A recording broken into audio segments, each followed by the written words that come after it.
Америк нэгдсэн улс бүгд найрамдах Хятад ард улсаас бусад бүх улсын тарифын нэмэгдлийг 90 хоногоор хойшлууллаа.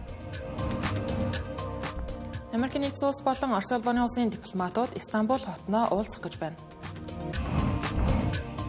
Холбооны бүгд найрамдах Герман улсын засгийн газар бүрдэж Фридрих Мерц канцлерын албан тушаалд томилогдлоо. Бүгд найрамдах Солонгос улсын ээлжид бус ерөнхийлөгчийн сонгуульд ардчилсан намын нэр дэвшигч Lee Jae-myung ялах магадлал өндөр байна.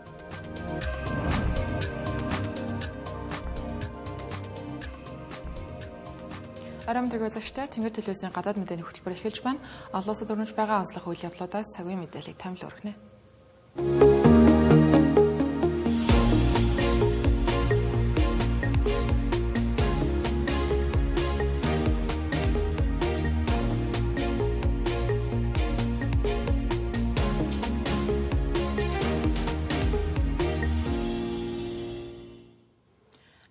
Улсын ерөнхийлөгч Дональд Трамп тарифын нэмэгдлийг хэрэгжүүлэх хугацааг 90 хоногоор хойшлуулсан байна. Гэхдээ зөвхөн Хятад улсын тарифыг хэвээр үлдээсэн байгаа юм.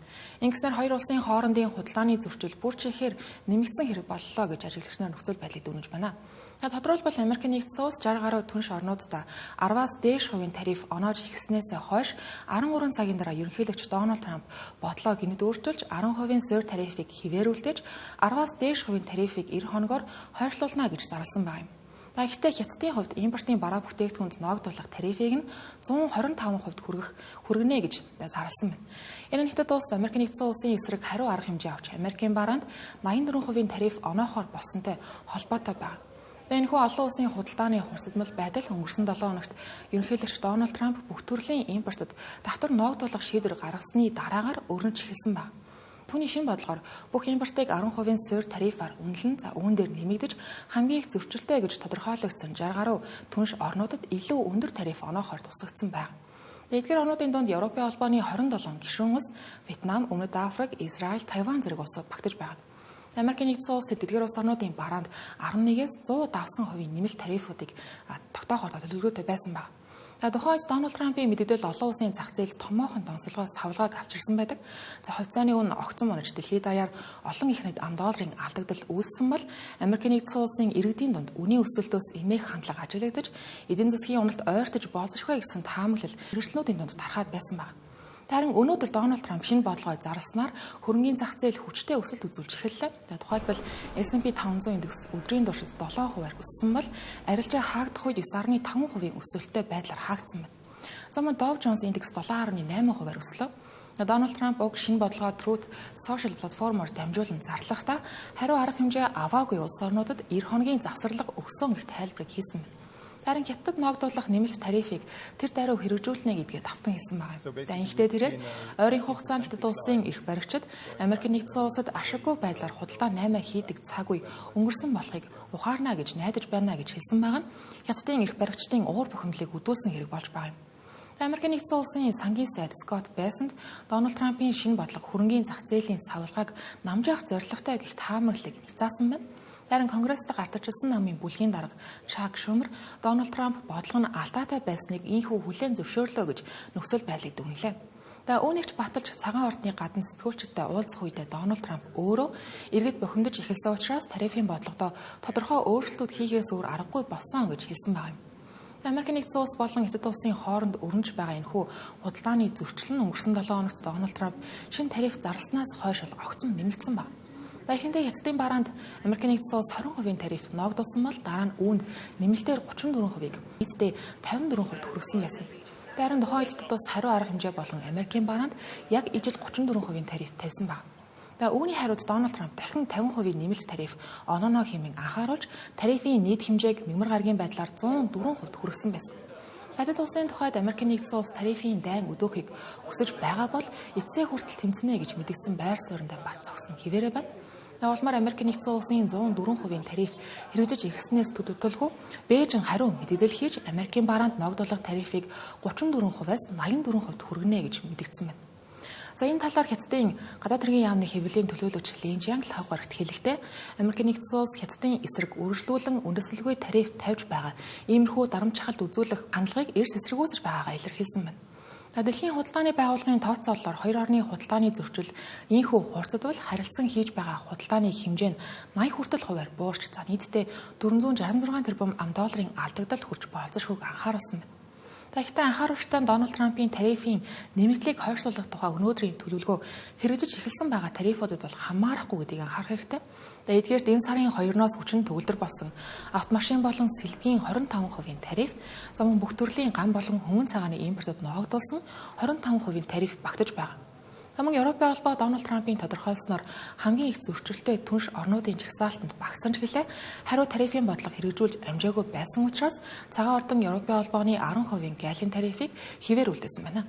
Түүнчлэн Канада болон Мексик гэх улс орнууд Америкийн нэгдсэн улсын гол түнш орнууд байна. Эхэндээ 10% суурь тарифын хязгаарт хамрагдаагүй байсан байна.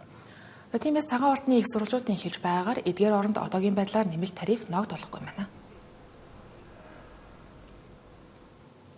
Америкийн нэгдсэн улс болон Орос улбаны улсын ээлжид дипломат уулзалт Турк улсын Истанбул хотноо болох гэж байна.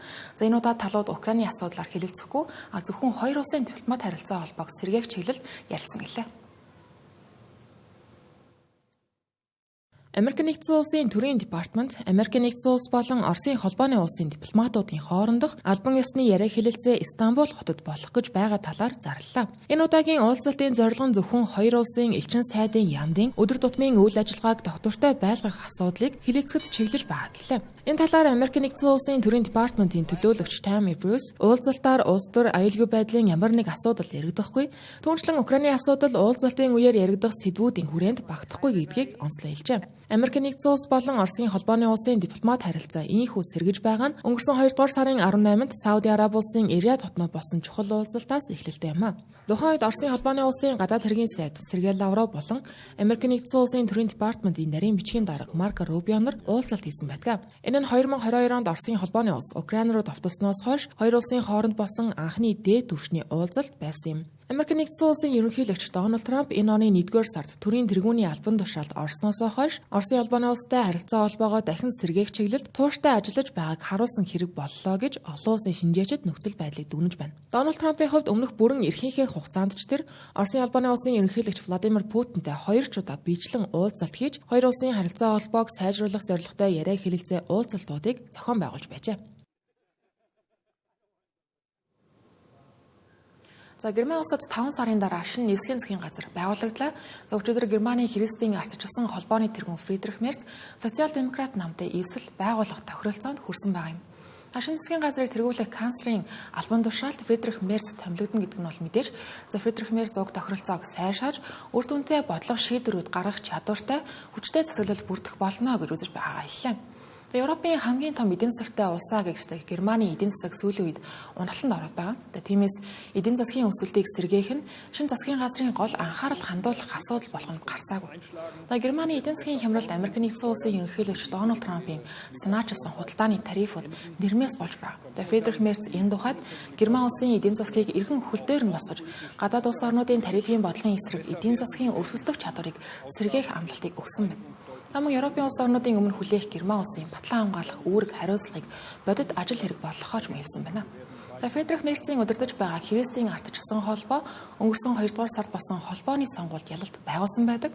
Түүнээс хойш эвслийн засгийн газар байгуулах ажил 2 сар хэртэ үргэлжилсэний эцэст ийхүү дуусгар болж байгаа юм.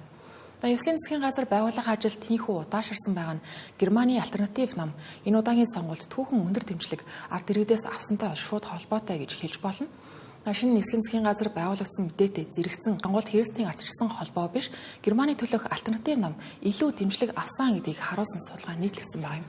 Тухайлбал Ipsos судалгаагаар Германы төлөөх альтернатив нам 25% дэмжлэгээр тэргүүлж христийн ардчилсан холбоо нам 24% 2 дугаар байранд чигсэн гэх дүгнэлтийг танилцуулсан байна.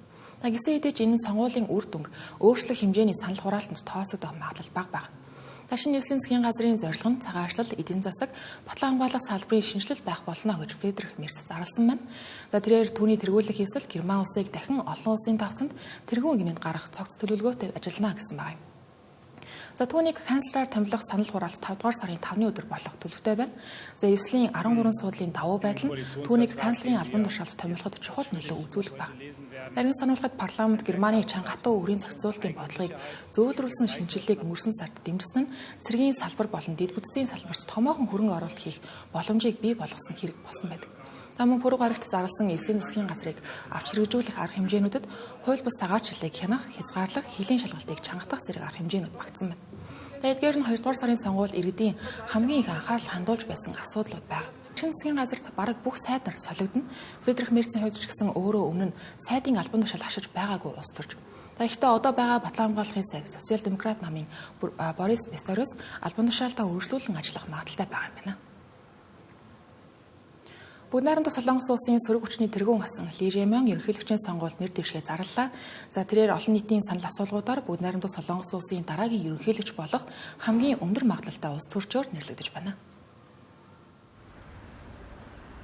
Бүгд найрамдах Солонгос улсын ерөнхийлөгчийн ээлжид бус сонгуул эх 6 дугаар сарын 3-нд зохион байгуулагдана. Энэ нь өмнөх ерөнхийлөгч Инсекёл өнгөрсөн 12 дугаар сард цэргийн дэглэм зарласан үйлдэлтэй холбоотой парламентын импичмент хийх хүсэлт нь 4 дугаар сарын 4-ний өдөр үндсэн хуулийн шүүхээр баталгаажсан явдлын дараа болж байгаа сонгуул юм а. Ардчилсан намын дарга асан Ли Жэмён нэр дэвшгээ мэдэгдсэн дүрс бичлэг бүх юм мэдэгдэлтэй нийгмийн туйлшрал эдийн засгийн тэрх бус байдал нь сүүлийн үеийн улс төрийн докторгүй байдлыг өдөөсөн гол шалтгаан гэж үзэж байгаагаа онцлсан байна. Тэрээр эдгээр асуудлуудыг шийдвэрлэхийн тулд улс төрийн системийн шинжилэл хийж технологийн хөгжил дэвшил хүмүүн капиталд улсын түвшинд томоохон хөрөнгө оруулалтууд хийх амлалтыг өгсөн байна. Өөрийгөө прагматик улс төрчөө гэж тодорхойлдог Ли Жэмён нь аль нам ямар хүн санаачилсан чухал биш, альва улс төрийн бодлого хэрэгтэй үр дүнтэй байх нь чухал гэдгийг онцолжээ. Гэхдээ нөгөө талд түүнийг шүүмжлэгч консерватив улс төрчид сөрөг хүчин засгийн эрхэнд гарвал гадаад бодлогын хувьд бүгд найрамдах Солонгос улсын Америк нэгдсэн улс болон Япон улстай тогтоосон харилцаа холбоо хэврэг болж болзошгүйг анхааруулж байна.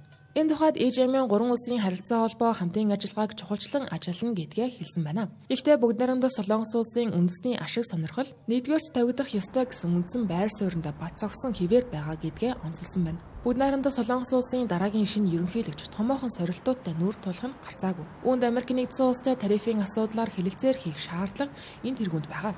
Америк нэгдсэн улсын өндөр тарифууд нь экспортод тулгуурладаг бүгд найрамдах Солонгос улсын эдийн засагт сөргөөр нөлөөлөх нь гарцаагүй юм. Иргэн сануулгад өдгөө 61 настай Ли Жэмён нь 2022 оны ерөнхийлөгчийн сонгуульд тухайн үеийн өрсөлдөгч Инсекёлд хамгийн бага зөрүүтэй буюу түүхэндх хамгийн ойр саналын ялгаагаар ялагдаж байсан юм а. Гэвч тэрээр 2024 оны парламентын сонгуульд либерал ардчилсан намыг өрнөлгүй ялалтанд хүргэж одоо ч гэсэн либерал үзэлтэй сонгогчдын дунд өндөр дэмжлэгтэй хിവэрэ байгаа юм. Тэрээр өнөөдөр ерөнхийлөгчийн сонгуульд анхаарлаа төвлөрүүлэхийн тулд намын тэргүүний албан тушаалаас албан ёсоор огцорсон байна. Голлоб судалгааны төвөөс 4 дугаар сарын 4-нд нийтэлсэн санал асуулгаар Ли Жэмён 34% дэмжлэгтэйгээр тэргүүлж байгаа бол түүний гол өрсөлдөгч гэгдэж байгаа консерватив хүчний 73 настай хуучин хөдөлмөрийн сайд асан Ким Мун Су 9% дэмжлэгтэйгээр удаалж байна. Харин эрх баригч болох ард түмний хүч намын хувьд ерөнхийлөгчд нэр дэвшигчээ эх 5 дугаар сард намын дотоод сунгаагаар тодруулахаар төлөвлөж байгаа юм байна. Одоогийн байдлаар ард түмний хүч намын тэргүүн асан Хан Донхун ерөнхийлөгчийн сонгуульд өрсөлдөх магадлал өндөр байгаа талаар албаны их сурвалжууд мэдээллээ. Хан Донхуны хувьд өмнө нь ерөнхийлөгч асан Инсекёлын ойрын хүн гэгддэг байсан хэдий ч түүнийг онц байдал зарлах үед хүчтэй эсэргүүцэж парламентын импичмент хийх хүсэлтийг дэмжиж байгаа гэдгээ илэрхийлж байсан юм. Ли Жэмёны хувьд хэдийгээр урьдчилсан санал асуулгуудаар ард иргэдийн итгэлийг хүлээсэн болох нь харагдаж байгаа ч гэлээ түүнийг сонгуульд нэр дэвшгэд хууль эрх зүйн хувьд зарим саад бэрхшээлүүд учирч болцсошгүй байгаа юм. Өнгөрсөн хугацаанд тэрээр төсвийн мөнгийг хувьдаа ашигласан хэрэгт холбогдож хэд хэдэн хэрэгт яллагдагчаар татагдан цаашид шүүх хурлууд нь үргэлжлэх шинжтэй байгаа юм. Тухайлбал өнгөрсөн 3 дугаар сард сонгуулийн хуулийн зөрчилтэй холбоотой шийдэглийг нь хүчингүй болгосон шүүхийн шийдвэрийг прокурорууд давж заалдаад байгаа юм а. Цэнгэр телевизийн гадаад мэдээний хөтөлбөр үргэлжилж байна. Та бүхэнд энэ хэсэгт зарим мэдээлэлийг тавчаар хүргэнэ. Доминика улсын нийслэл Санто Домингод байршилтай Jet-Set шөнийн клубын дээвэр нурсны улмаас 184 хүн амир үдээд байна. Аврагчид нурангад дарагдсан хүмүүсийг эрен хайх ажиллагааг үргэлжлүүлж байна.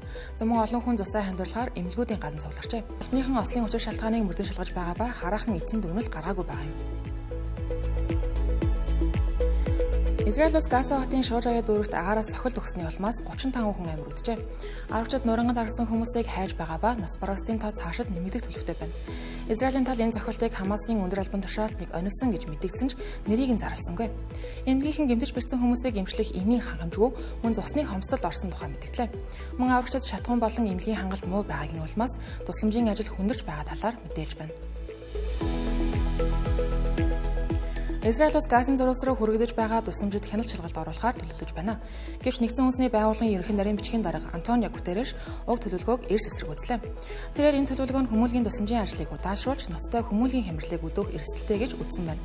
Одоогийн байдлаар 3 дугаар сарын 2-оос хойш 2.1 сая хүн амтай Газын зурваст хүмүүлийн тусламж нэмэлтээр ороогүй байгаа юм. Израилийн зүгээс барьцаалагдсан хүмүүсийг суллах хүртэл тусламжийг нэвтрүүлэхгүй гэсэн байр суурьтай байна. Олон улсын Олимпийн ороо 2028 оны Лос Анжелесын Олимпиад оролцох эмэгтэй тамирчдын тоо, эрэгтэй тамирчдын тоог анх удаа давах төлөвтэй байгаа талаар мэдээллээ. Олимпиад нийт 11,198 тамирчин оролцоно. Тэдний 50.5% нь эмэгтэйчүүд байх төлөвтэй байна. Энэ удаагийн Олимпиад эмэгтэйчүүдийн хөлбөмбөгийн багийн тоог анх удаа 16 болгож нэмэгдүүлээд байгаа нь эмэгтэй тамирчдын тоог нэмэгдэхэд тодорхой хэмжээгээр нөлөөлсөн болохыг албаныхан хэллээ. Тэгэхээр дахин дөрвж байгаа цаг үеийн мэдээлэлээс та бүхэнд хүргэлээ анхаарлаа хандуулсан баярлалаа.